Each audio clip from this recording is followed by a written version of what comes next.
Para business leaders dan intellectual business community, kita lanjutkan diskusi kita hari ini berjudul Reaching Your Potential, merupakan artikel Harvard Business Review bulan Juli Agustus tahun 2008 yang ditulis oleh Robert Kaplan.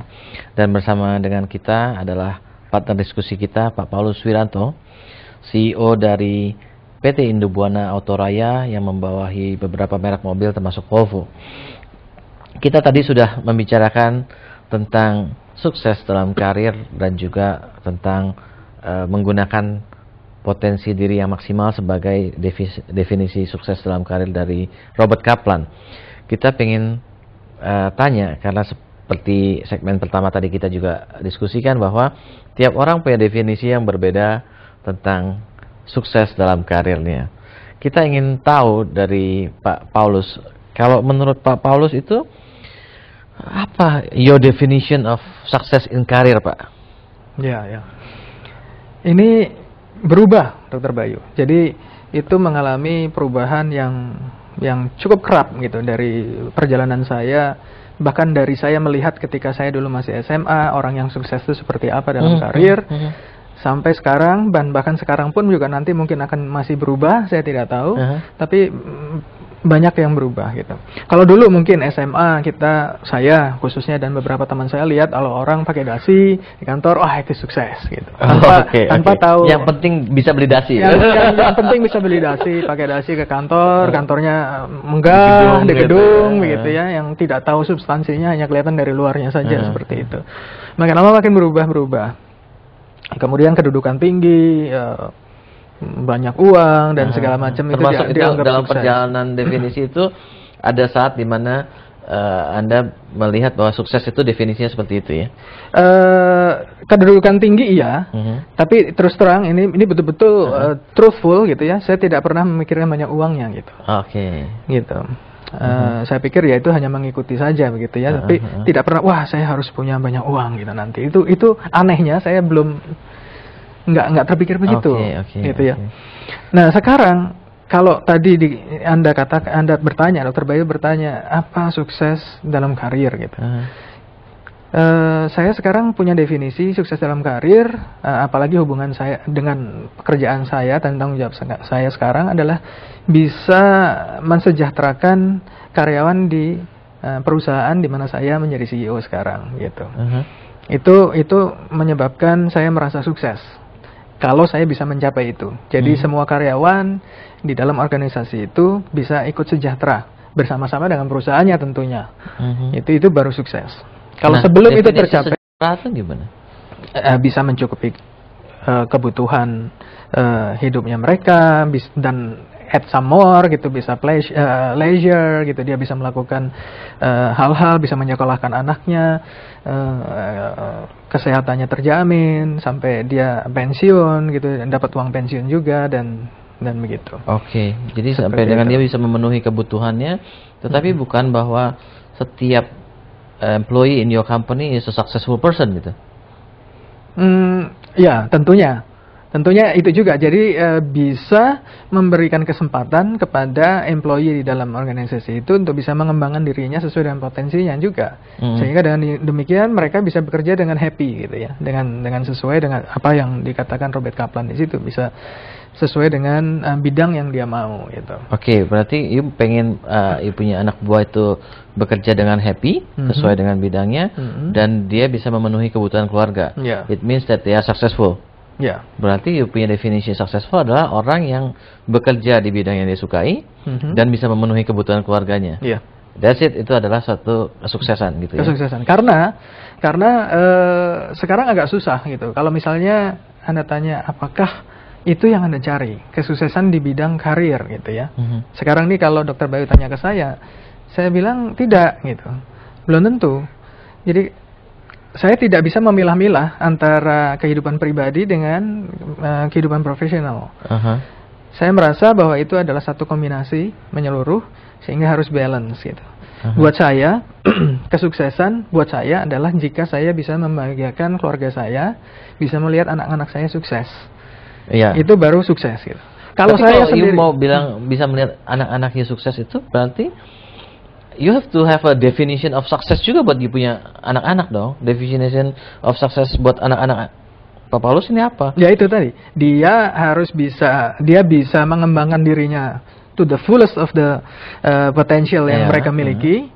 Mereka bisa mengembangkan karir atau karyanya di bidang yang mereka sukai, dan mereka bisa hidup bahagia. Wah, itu dalam sekali bahagia itu banyak sekali faset-fasetnya gitu ya. Bisa punya keluarga, bisa menghidupi keluarganya juga, bisa hidup sejahtera juga gitu. Iya. Berarti kalau ibu bilang bisa go up to their potential, ya, tiap orang kan punya potensi yang beda-beda. Mungkin ada orang yang potensinya jadi kepala cabang, ada yang punya potensinya jadi presiden direktur, ada yang punya potensinya ya dia jadi ahli listrik gitu kan.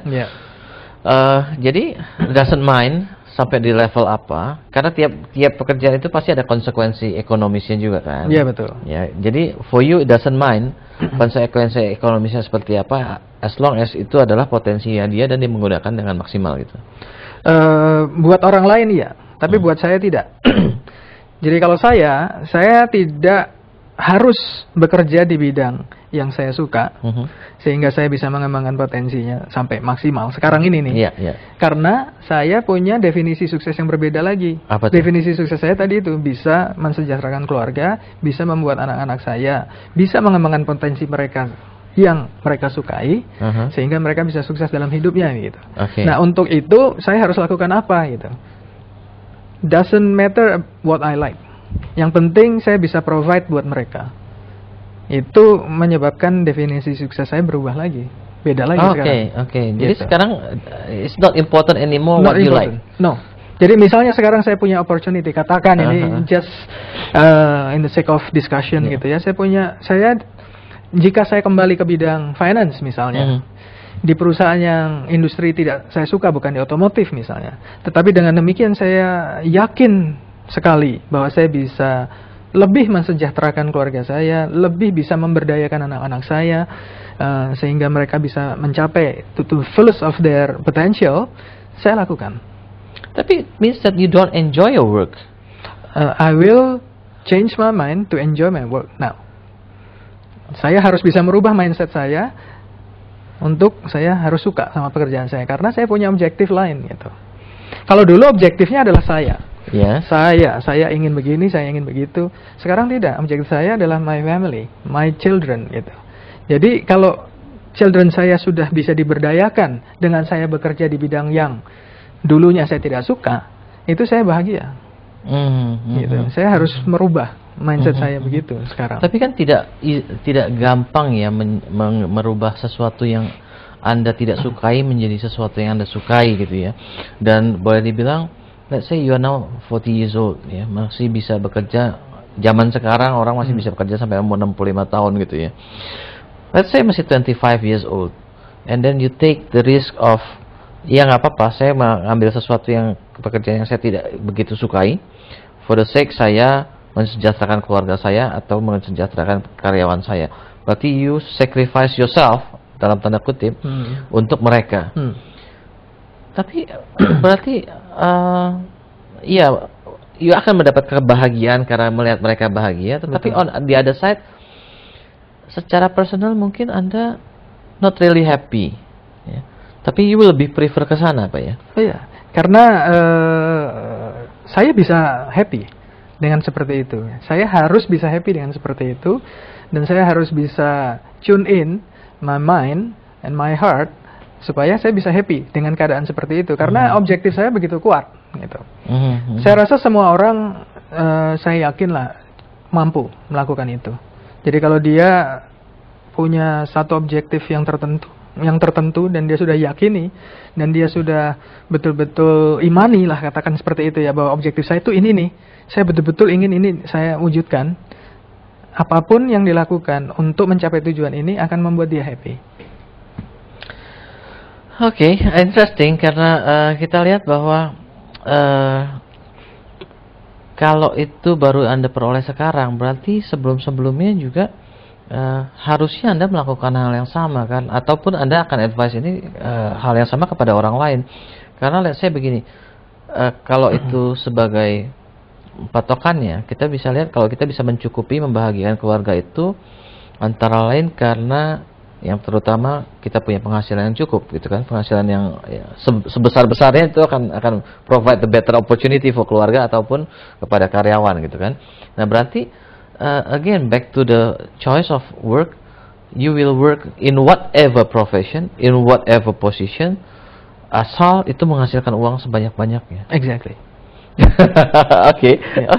Tapi it's no matter anymore apakah itu you suka atau tidak suka. Betul. I see. Dan saya bisa lakukan itu sekarang. Dulu tidak. Karena dulu ego saya masih lebih tinggi. Jadi saya ingin memenuhi kebutuhan saya. Saya ingin merasa diakui di bidang yang memang saya suka. Dan saya ingin membuat diri saya suka dengan pekerjaan saya. Itu sekarang tidak. Interesting Pak, karena you punya pendapat ini a dissenting opinion dibandingkan dengan artikel yang ditulis oleh Robert Kaplan ini ya, karena Robert Kaplan ini justru menganjurkan orang tetap pada profesi yang dia suka, dan karena dia suka pada satu profesi itu kemungkinan dia akan naik akan juga lebih baik. Tapi kalaupun dia tidak mencapai apa yang dia inginkan dalam materi, dalam hal-hal yang lain itu, menurut Kaplan itu pada saatnya akan datang. Jadi bertahanlah di sana, ya, berjuanglah di sana di tempat yang Anda suka. Kemudian nantinya akan terkompensasi. Justice will prevail katanya gitu kan. In the long run gitu, in the long run, nggak in the short run gitu. Kita akan membahas lebih jauh Pak Paulus tentang bagaimana you punya opinion. You don't have to fit into this article gitu kan. Kita punya pendapat sendiri-sendiri. Betul. Dan para business leaders, intellectual business community, kita akan masuk ke dalam segmen berikutnya. Kita harus break dulu. Dan buat Anda yang ingin berpartisipasi, silakan SMS ke 0896 kali 788. Menarik sekali diskusi kita hari ini, dan kita masuk ke dalam break untuk segmen ketiga.